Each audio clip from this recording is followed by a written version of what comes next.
So I'm going to show you how to wirelessly screen mirror your iPhone Air to any smart TV.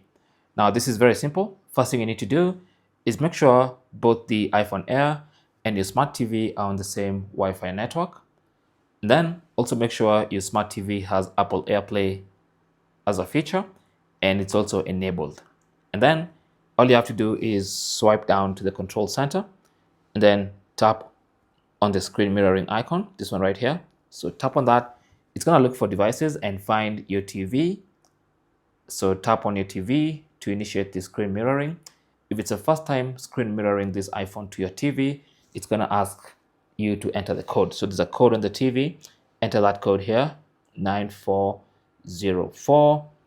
Click OK, and then the screen mirroring should begin. Simple as that. So my iPhone Air screen has been mirrored to the smart TV. And that's how you can do it on your own smart TV, all right, with your own iPhone Air.